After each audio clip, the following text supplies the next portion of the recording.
तो ये बहुत इंपॉर्टेंट चीज़ है। जिन लोगों ने ICR को नहीं फिलअप किया था CUET के फॉर्म में, वो अब ICR को फिलअप कर सकते हैं। हेलो एवरीवन, काफ़ी इंपॉर्टेंट अपडेट थी आप लोगों के लिए। ये मेनली उन स्टूडेंट्स के लिए इंपॉर्टेंट होगी जिन स्टूडेंट्स ने फॉर्म फिलअप कर दिए हैं। तो बहुत सारे स्टूडेंट्स पूछ रहे थे कि भैया हमें अगर करेक्शन करना है कुछ, तो क्या करेक्शन विंडो का ही इंतजार करना पड़ेगा या CUET वालों ने हमें पहले से ऑप्शन दे रखा है। तो आपको याद होगा कि अभी 1-2 दिन पहले ही आपका एक नोटिस आया था जिसमें बताया गया था कि आपकी जो डेट है वो 12 मार्च से 30 मार्च तक एक्सटेंड कर दी है CUET की फॉर्म फिलिंग की। तो जिन स्टूडेंट्स ने अभी तक फॉर्म नहीं भरा हो, तो मैं आपको बता दूं कि आपका फॉर्म भर रहा है। आप जाइए और अपने फॉर्म सबसे पहले फिल कीजिए, उसके बाद ही बाकी दूसरी चीज़ें करना। एंड अब बात आती है कि उन स्टूडेंट्स के जिन्होंने अपने फॉर्म फिलअप कर दिए हैं, तो उनके लिए मेनली अपडेट ये है कि आपके जो फॉर्म फिलअप हो चुके हैं उनमें अभी भी आप करेक्शन कर सकते हैं। आपको करेक्शन विंडो का इंतजार करने की जरूरत नहीं है। अब बात आती है कि आप करेक्शन क्या क्या कर सकते हैं। तो अगर आप उस नोटिस को खोलकर देखेंगे, ये नोटिस हमने अपने टेलीग्राम ग्रुप पर भी शेयर किया हुआ है। अगर आपने नहीं देखा तो आप वहां से भी देख सकते हैं। अगर आप टेलीग्राम पर नहीं है तो उसे ज्वाइन भी कर लीजिएगा, ताकि छोटी छोटी अपडेट आपको वहां मिलती रहे। तो ये नोटिस पब्लिक हुआ था 11 मार्च 2023 को। NTA वालों ने इसको पब्लिक किया था। तो इन्होंने इसमें मेन चीज जो बताई थी वो यही बताई थी कि आपकी जो डेट है वो 12 मार्च से 30 मार्च तक कर दी गई है। और इसके ऊपर मैंने पहले भी वीडियो बना दी है, तो आप लोगों को ऑब्वियसली पता चल गया होगा।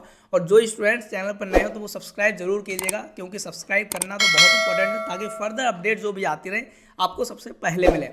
तो ये बात तो सबको पता होगी कि डेट है वो एक्सटेंड हो चुकी है। लेकिन उसके बाद बहुत इंपॉर्टेंट चीज यहाँ लिखी हुई है जो कि बहुतों ने गौर नहीं की होगी। इन्होंने सीधा सीधा लिखा हुआ है, those candidates who have already submitted their application form successfully are also eligible to choose more subjects, courses, universities, institutions, autonomous colleges, organisations. इसका मतलब समझो क्या, सीधे सीधा इन्होंने लिखा है कि जिन स्टूडेंट्स ने अपने फॉर्म फिलअप कर दिए हैं और सबमिट वगैरह सब कुछ हो गया है, और अगर वो चाहें कि हमें सब्जेक्ट्स और ऐड करने हैं, हमें और भी कोर्सेस ऐड करने हैं, हमें और यूनिवर्सिटीज़ ऐड करनी है, जैसे बहुत सारे स्टूडेंट्स पूछ रहे थे कि हमने तो ICR को ऐड ही नहीं किया, तो क्या हमें करेक्शन विंडो का इंतजार करना पड़ेगा, या हम पहले भी ऐड कर सकते हैं। अब सिर्फ ICR नहीं, इसके अलावा आप सब्जेक्ट्स भी नए ऐड कर सकते हैं, यूनिवर्सिटीज़ भी नई ऐड कर सकते हैं, क्योंकि आपको पता होगा कि CUET में बहुत सारी यूनिवर्सिटीज़ इस बार नई ऐड हुई हैं।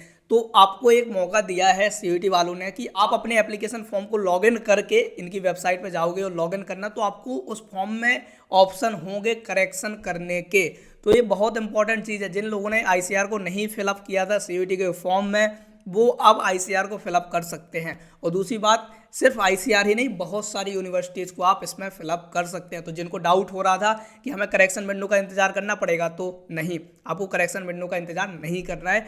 आप अभी ही अपनी चीज़ें करेक्ट कर सकते हैं। लाइक सब्जेक्ट को आप बढ़ा सकते हैं, कमा सकते हैं, हटा सकते हैं, जो मर्जी कर सकते हैं। जैसे उन्होंने आगे लिखा है, candidate who have already selected 10 subject test can also replace remove their earlier chosen subject और टेस्ट। तो आपने जैसे टेस्ट का फॉर्मेट बना दिया होगा कि मुझे ये सब्जेक्ट में टेस्ट देने हैं, लेकिन आपको लगता है कि नहीं यार मुझे कुछ चेंज करना है, तो आप उसमें चेंज भी कर सकते हैं। जरूरी नहीं कि आप करेक्शन विंडो के टाइम पर ही चेंज करें। तो अभी से ही आपके पास विंडो खुली हुई है, आप जाकर लॉगिन करके सारी चीज़ें चेंज कर सकते हैं। और फिर उसके बाद उन्होंने लिखा है, however additional fee for selecting more subjects will be paid by the candidate में not the fee once paid will not be refunded. तो यहाँ इन्होंने लिखा है कि अगर आप ज़्यादा सब्जेक्ट चूज़ करेंगे तो ऑब्वियसली आपको फ़ी एक्स्ट्रा देनी पड़ेगी। तो वो फ़ी आपको यहाँ पे करनी पड़ेगी, और वो जो फ़ी पे करेंगे वो रिफंडेड नहीं होगी। एक बार पे हुई तो पे हुई। तो वो ऑब्वियसली जब आप सब्जेक्ट ज़्यादा चूज़ करोगे तो आपको ज़्यादा पे करना पड़ेगा पहले से। तो जितना रिमेनिंग होगा उतना ही आपको यहाँ पे करना पड़ रहा होगा। ठीक है, तो ये बात बहुत इंपॉर्टेंट थी। तो जिनका डाउट ये था, मुझे लगता है डाउट क्लियर हो जाना चाहिए कि आप अभी भी अपने सब्जेक्ट्स, कोर्सेज, यूनिवर्सिटी चेंज कर सकते हैं। आपको बस पोर्टल पर लॉगिन करके ऑप्शंस देखने होंगे, वहाँ आपको डायरेक्ट ऑप्शंस मिल जाएंगे। वहाँ पर जाके देखिएगा तो आपको सारी चीज़ें दिख रही होंगी, तो आप सीधे सीधे समझ भी जाएंगे। तो आई होप कि जिन स्टूडेंट्स को ये डाउट था उनके लिए बहुत बड़ा रिलैक्सेशन हो रहा होगा ये नोटिफिकेशन।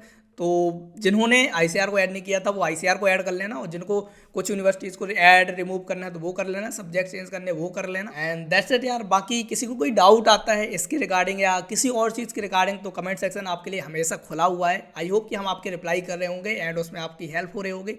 एंड दैट्स ऑल यार। बाकी मिल रहे होंगे अगली वीडियो में, तब तक ये चलते हैं, बाय, टेक केयर।